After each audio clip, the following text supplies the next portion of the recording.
Olá, boa noite.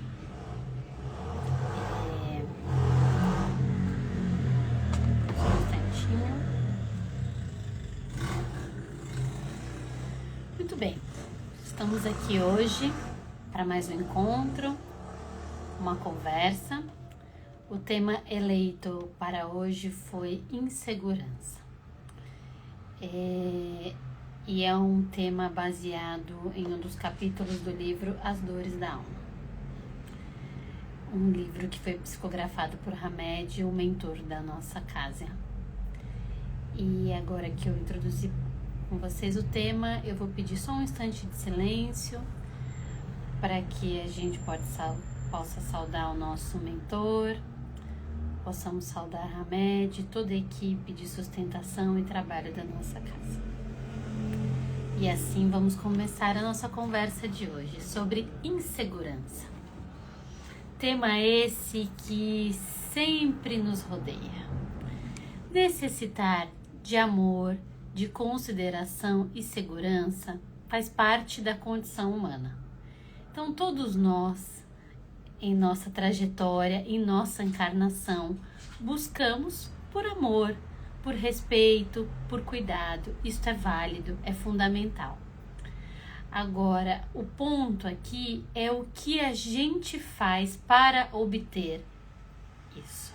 O que a gente faz acreditando que a partir de determinada conduta ou situação a gente vai receber em contraparte como amor.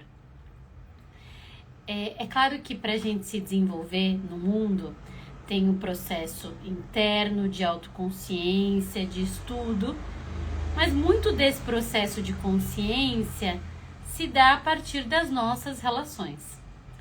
Eu costumo dizer que até com base em todo o saber, todas as leituras, todos os conteúdos compartilhados em redes sociais, a gente já possui muitas informações sobre relação, sobre autoestima, sobre cuidado consigo. Eu não entendo que o que nos falte hoje seja informação a respeito das nossas dores e das nossas questões. Mas por que o fato da gente saber não significa que a gente consiga já conduzir de uma outra forma? Por que a gente tem tudo tão estabelecido e claro, mas do momento em que a gente vive, parece que as coisas tomam um rumo diferente? Porque tem a nossa razão, os nossos pensamentos, eles nos guiam. Mas quando se trata de relações, tem um campo que é fundamental, que é o campo das nossas emoções. E este campo não responde a uma ordem lógica. Então, o fato de eu saber que algo não é bom, que algo não me beneficia, não faz com que eu deixe de querer esta coisa. Então, a gente quer ser amado. E aí, a minha razão diz, olha, para eu ser amado, eu não posso me desrespeitar, eu não posso abrir mão do que é importante para mim. Tá tudo claro na minha cabeça. Mas do momento em que eu começo a me relacionar, vêm as minhas emoções. E as minhas emoções, elas não necessariamente respondem à razoabilidade do meu pensamento.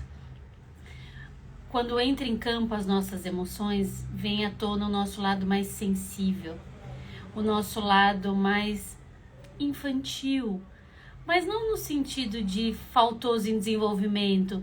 Infantil porque todos nós carregamos isso. As nossas emoções se formaram a partir das nossas vivências como criança.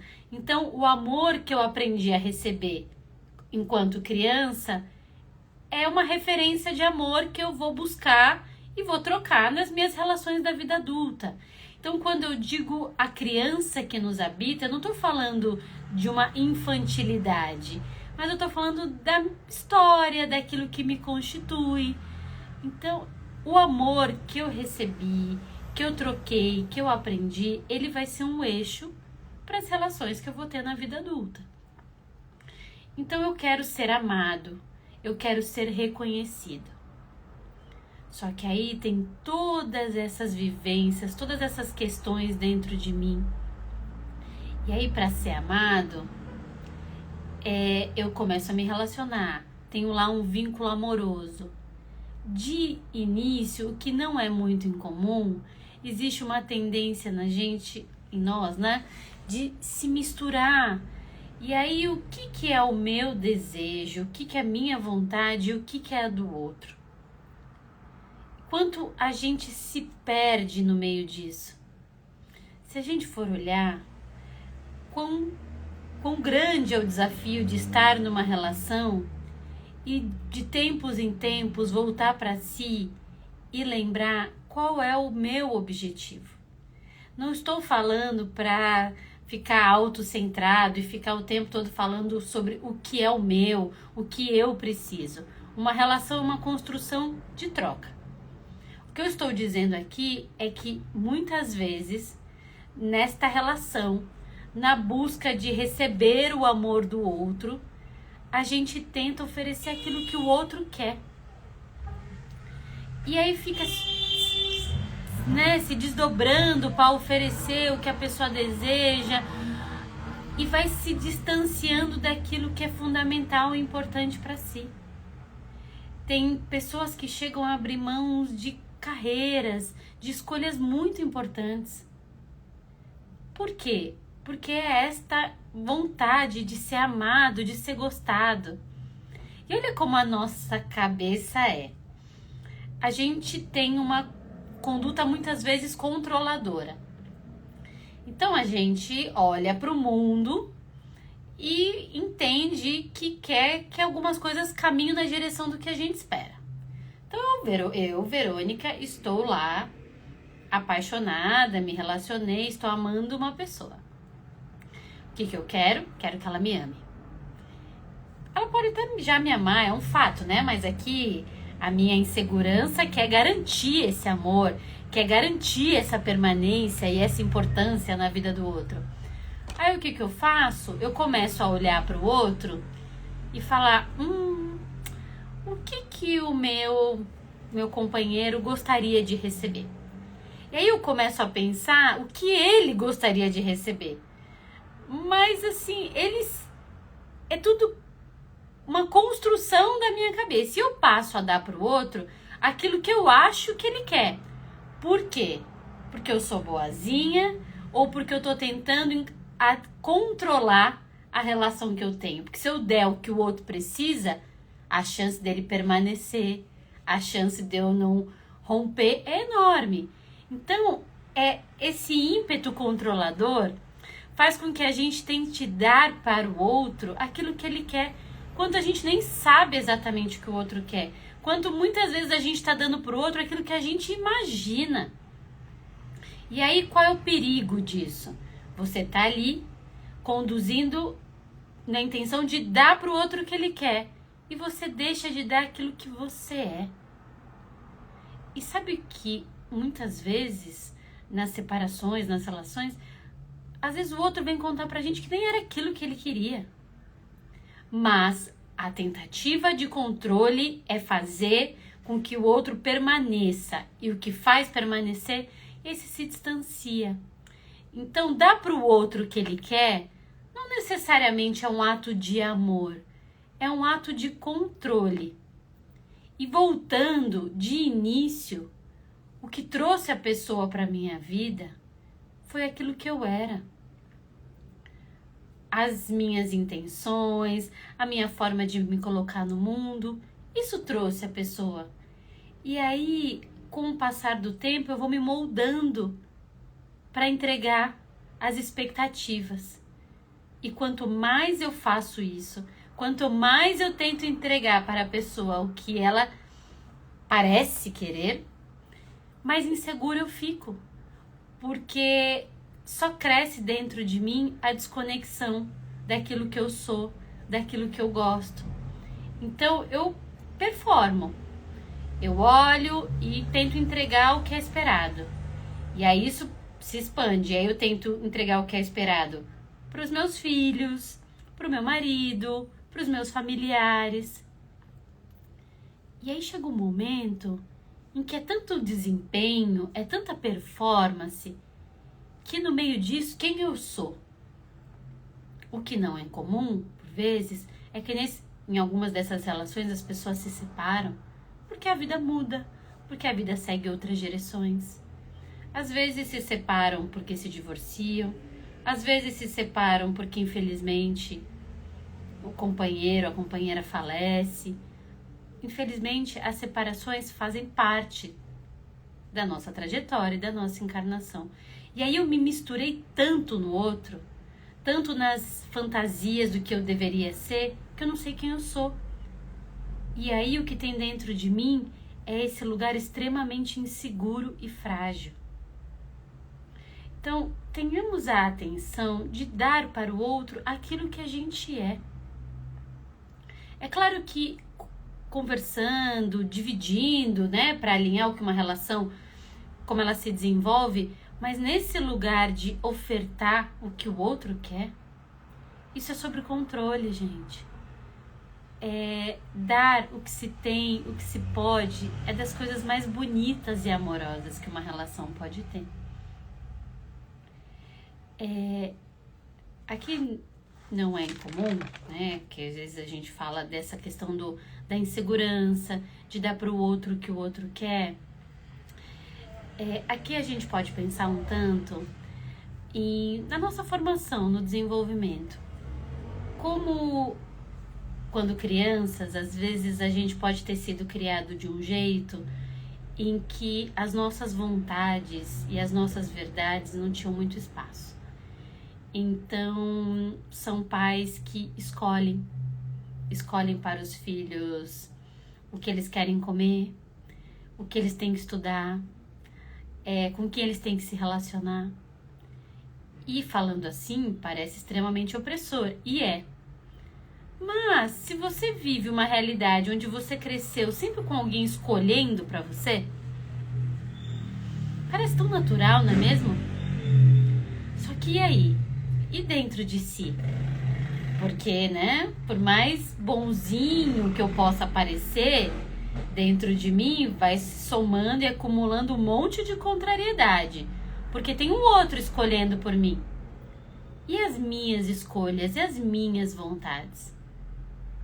Não é à toa que a gente às vezes fala, olha, a pessoa que é muito calma, quando fica nervosa, é assustador. Porque sim, vem à tona a fúria.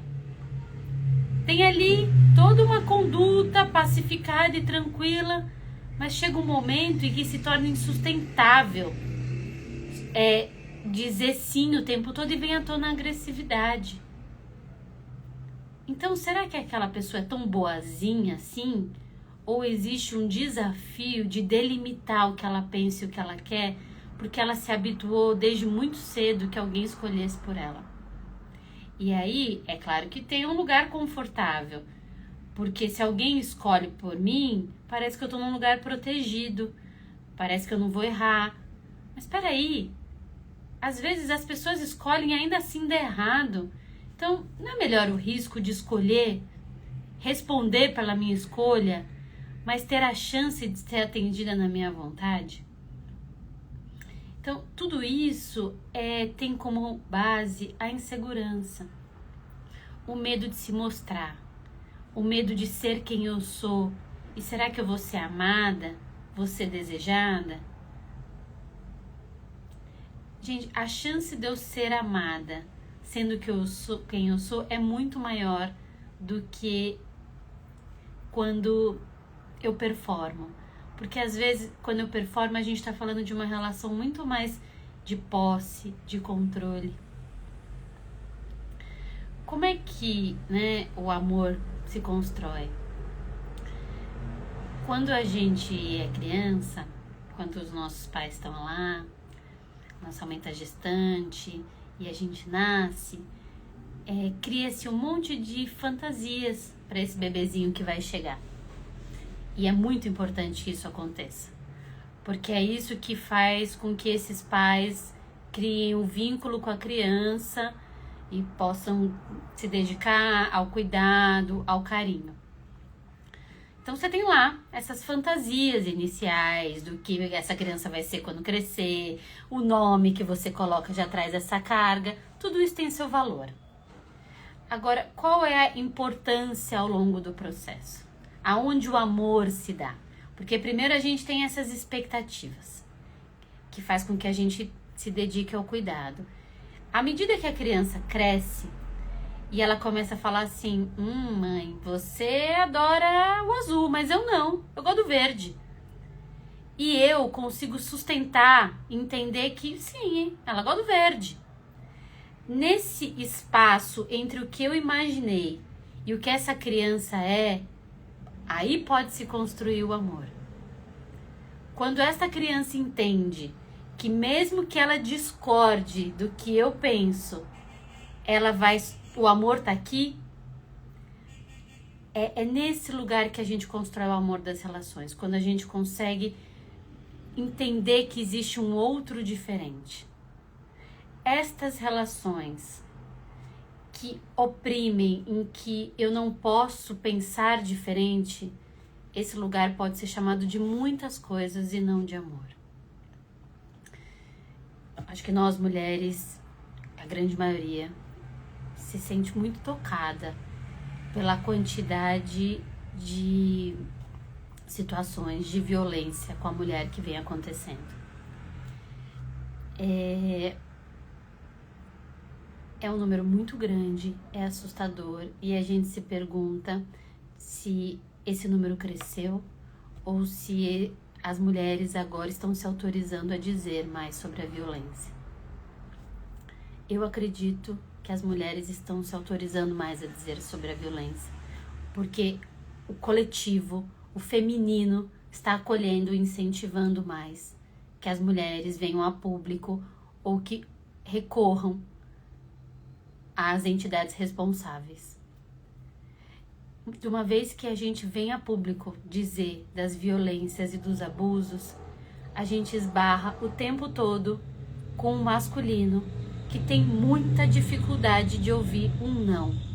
Não, eu não quero, não é minha vontade. Por quê?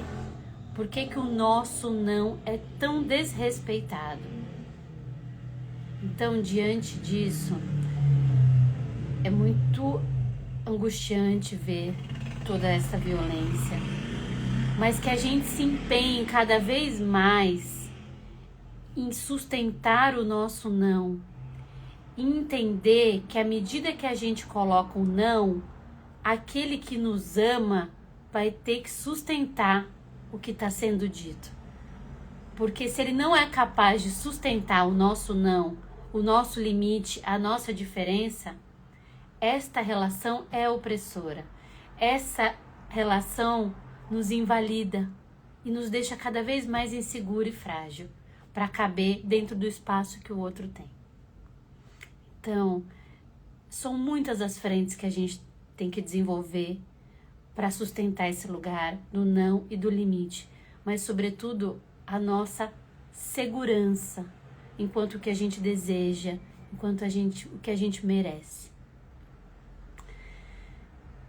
É um tema muito importante, eu espero retomar ele em outras conversas aqui, mas para além do não e do limite e do absurdo que o masculino realiza, que a gente também realize conosco as nossas capacidades, para que esse limite se faça cada vez mais claro. E assim eu agradeço a conversa e a oportunidade de estar com vocês aqui hoje. Uma ótima noite a todos.